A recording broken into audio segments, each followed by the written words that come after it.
여러분 안녕하십니까? 속보팀입니다. 올해 초 전 세계를 뒤흔들었던 중국의 AI 모델 딥시크를 다들 기억하실 겁니다. 당시 중국의 시진핑 주석까지 직접 나서서 딥시크 개발진들에게 극찬을 했는데요. 그러면서 이들에게 그에 걸맞은 혜택을 주겠다고 공표했습니다. 그리고 그 첫 번째 선물이 바로 딥시크 개발진의 여권을 압수하는 일이었습니다. 해외 IT 전문 외신인 테크크런치는 딥시크가 출시되자마자 엄격한 정부 규제하에 운영되고 있다. 주요 개발진들은 여권이 압수되었고 해외여행이 금지되었다는 내용의 기사를 내놓았습니다. 중국 정부는 세계를 뒤흔든 AI 모델 개발진에게 선물로 여권 압수라는 특별 이벤트를 해준 것이죠. 하지만 현재 중국 정부의 이러한 여권 갑질은 딥시크 개발진에게만 적용된 것이 아닙니다. 최근 중국 SNS인 더우인에는 해외여행을 가려고 하는데 여권 발급을 해주지 않는다라는 내용의 영상이 계속해서 올라오고 있습니다. 都什么年日了，还想出国呢？2025年可不是你想出去就能出去的。现在有些地区呢，护照都很难办了。即使没有不良记录和出境记录，拿着合法的工作签证啊，也都不会轻易让你走。护照马上出政策了，不好办了。有过非法滞留的人，可能将会限制3年或者是1年内不能出境。以后千万不要去任何国家跑黑。我刚刚去，我的护照快到期了，还有3个月的时间。因为你知道要出去玩的情况下，他其实需要你，我到那个出入境管理局这个人去换证，别人跟我说，你新疆身份证啊，我说咋了？他说你新疆身份证的话，你不能在我这里换，你不能就是说像当地居民一样的，你拿个身份证，拿个旧证过来你就能换啊，你要提供这个出去玩的证明，你要提供这一堆东西，就是说你们当地的派出所。我第一次办的时候，因为我那时候在北京嘛，一直都在北京啊，我上学就在北京。然后那时候办的时候没有那么麻烦嘛，咋突然间这么麻烦呢？他说以前没有问题啊，现在有问题了，现在就是严了，你必须有明确的目的地，然后还有旅行社开的发票，我为什么一定要跟团游，对吧？就很莫名其妙。 이렇듯 여권 받는 것이 거의 불가능에 가깝지만 공산당에 지인이 있거나 연이 닿는 사람들은 어떻게든 여권을 발급받고 있습니다. 이러한 관계가 없는 사람들은 공산당을 통해 여권을 쉽게 받아주는 브로커를 통하기도 합니다. 그렇지 못한 중국인은 여권 발급 자체가 거부되거나 단체 여행만이 가능합니다. 그나마 개인이 여행을 떠났던 과거에 비해 현재는 중국인 대부분이 단체 여행만이 가능하고 그렇게 단체 여행으로 외국을 방문한 중국인들이 단체로 민폐적인 행동을 하는 것이죠. 그렇다면 단체 여행을 떠난 중국인들은 문제가 없을까요? 华人跟团旅游澳大利亚，20个人全跑了，到了澳大利亚，结果呢人全都不见了，然后呢给这个旅行社也带来了很大的一个负面影响，同时呢它也影响到了正在办理澳大利亚旅游签证的这一类人。 실제로 호주의 경우에는 한때 단체 관광으로 입국한 중국인들이 대거 도망가서 호주에서 불법 체류로 일하는 사례가 흔했습니다. 대한민국의 경우에도 무비자로 제주도에 들어온 중국인들이 자동차 뒷자리, 트렁크, 화물칸 등에 숨어서 내륙으로 들어가 불법 체류하려다가 발각된 사례가 쉬지 않고 발견되고 있습니다.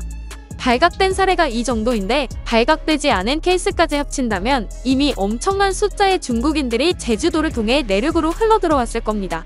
더 무서운 점은 이렇게 들어온 중국인들이 단순히 불법 체류를 하며 일을 하는 수준에서 끝나는 것이 아니라 대한민국 사회 곳곳에서 범죄에 손을 댄다는 것입니다. 이렇듯 쉽지 않은 과정을 거쳐서 여권을 발급받았다고 해도 공안에 의해 특집을 잡히게 되면 여권부터 압수당하는 일도 비일비재합니다. 실제로 중국 여권법에 따르면 단순히 기소만 당해도 공안에서는 여권을 압수할 수 있습니다. 이렇듯 여권 하나 발급받기도 힘들고 받아도 언제 뺏길지 모르는 상황에서도 중국인들의 중국 여권 파워에 대한 이야기는 해가 갈수록 강해지고 있습니다. 给我看看你的护照 Show me your passport. Yes, see? We two both have this colored passport. But 但是我们中国护照有46页 How many pages do you have? 34. 34. Which one is more powerful than? Mine. Why? That's not true. Says for every page. That's not true. 그러나 중국의 한 경제 컨설턴트는 중국인들에게 뼈 때리는 일침을 가했는데요. 中国护照和新加坡含金量一样。你为什么瞧不起韩国人？我告诉你啊，韩国它是经济总量排行第10，人均 GDP 32800美金，我们1.27万美金。从人均 GDP 来讲，它在我们前面很远的位置。另外，韩国跟某些国家的关系也很好，所以它会有很多的免签国。医疗保障、养老还可以哦。 최근 중국 온라인에서 750만 팔로워를 거느린 하난란이라는 인플루언서가 미국 여행을 떠나기 위해 비자 신청을 하였는데 이것이 거절된 사건이 있었습니다. 해당 소식은 중국 최대 SNS인 웨이보의 인기 검색어 상단에 등록이 될 정도였는데요.